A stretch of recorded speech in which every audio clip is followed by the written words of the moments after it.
ഇന്നത്തെ എപ്പിസോഡിൽ അഭി തകർത്ത് അഭിനയിച്ചുകൊണ്ടിരിക്കുകയാണ്. നവ്യയ്ക്ക് പോയിട്ട് ഫ്രൂട്ട്സൊക്കെ മുറിച്ച് കൊടുക്കുകയും അവളെ വയറ്റിൽ തൊട്ടിട്ട് കുട്ടിയുടെ അനക്കം നോക്കുകയും എല്ലാം ചെയ്യുന്നുണ്ട് കേട്ടോ. അപ്പോൾ റൂമിലേക്ക് ജ്യൂസായിട്ട് വന്ന കനക കുട്ടിയുടെ വയറ്റിലിങ്ങനെ വെച്ച് നോക്കണതൊക്കെ കാണുമ്പോൾ പെട്ടെന്ന് നാണം കാരണം അങ്ങനെ ജ്യൂസ് കൊടുക്കാണ്ട് പോവുകയാണ്. എന്നിട്ട് ഗോവിന്ദനോട് പോയിട്ട് പറയുകയാണ് കേട്ടോ, അഭിക്ക് ഇത്രയും മാറ്റം ഉണ്ടാവുമെന്ന് ഞാൻ വിചാരിച്ചില്ല എന്നൊക്കെ പറഞ്ഞിട്ട്. അങ്ങനെ അഭിയാണെങ്കിൽ നവിയുടെ റൂമിലത്തെ ബാത്റൂമൊക്കെ കഴുകി കൊടുക്കുകയാണ്.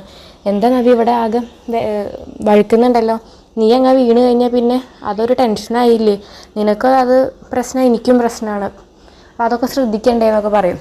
അങ്ങനെ തിരിച്ചു പോകാൻ ഇറങ്ങണ അഭി പറയും, ഗോവിന്ദനോട് പറയും, അത് ആ റൂമിലാകെ ബാത്റൂമിലാകെ ഇതായിരുന്നു, അതുകൊണ്ട് ഇവള് അതൊക്കെ ഒന്ന് ശ്രദ്ധിക്കണേന്നൊക്കെ പറയട്ടും. അപ്പം അയ്യോ കനക ഇന്ന് രാവിലെയും കൂടി ക്ലീൻ ചെയ്തതാണല്ലോ മോളെ, നിനക്ക് അങ്ങനെ എന്തെങ്കിലും തോന്നിയാൽ നിനക്ക് അമ്മോട് പറഞ്ഞുകൂടെ ചോദിക്കും. അപ്പോൾ അഭി പറയും, എന്തിനാ അമ്മോട് പറയണേ, ഇവള് തന്നെ ചെയ്യട്ടെ, ഈ സമയത്ത് നല്ല കുനിഞ്ഞ് പണിയെടുക്കുകയൊക്കെ വേണം, എന്നാലല്ലേ സുഖപ്രസവമൊക്കെ ഉണ്ടാവുള്ളൂ, പിന്നെ ഇവളെ കൊണ്ട് എന്നും നടത്തിക്കുകയൊക്കെ ചെയ്യണേന്നൊക്കെ പറയട്ടോ. അപ്പോൾ ഇവള് രാവിലെ കുറേ വൈകിട്ടാണ് നീക്കുക, അതും കനക വിളിച്ചിട്ടാണ് നീക്കുക എന്നൊക്കെ ഇങ്ങനെ പറഞ്ഞിട്ട് ഇങ്ങനെ പറയട്ടോ. അങ്ങനെ അഭി പോവുകയാണ്. അപ്പോൾ ഗോവിന്ദനാണെങ്കിൽ ഭയങ്കര സന്തോഷമാവും, ഓ അഭിക്ക് ഇത്രയും വലിയ മാറ്റം ഉണ്ടാവുമെന്ന് വിചാരിച്ചില്ല എന്നൊക്കെ പറഞ്ഞിട്ട്. അതുപോലെ നയനാണെങ്കിൽ അവിടെ കരഞ്ഞുകൊണ്ടിരിക്കുകയാണ്. ദേവയാനി ചെന്നിട്ട് മോളെന്നെ സമാധാനിപ്പിക്കുകയും കാര്യങ്ങളൊക്കെ ചെയ്യുന്നുണ്ട് കേട്ടോ. എന്നിട്ട് ഉമ്മാർത്തെ വാല് തുറന്നപ്പോൾ ഇന്നും കോലം വരയ്ക്കുന്ന നയന അവിടെ കോലമൊന്നും വരച്ചിട്ടുണ്ടാവില്ല.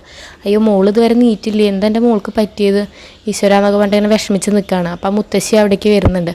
അതൊക്കെയാണ് ഇന്നത്തെ ഒരു എപ്പിസോഡിൽ. അപ്പം നിങ്ങൾക്ക് എൻ്റെ വീഡിയോ ഇഷ്ടമാവുകയാണെങ്കിൽ ലൈക്ക് ചെയ്യുക, ഷെയർ ചെയ്യുക, സബ്സ്ക്രൈബ് ചെയ്യുക, സപ്പോർട്ട് ചെയ്യുക.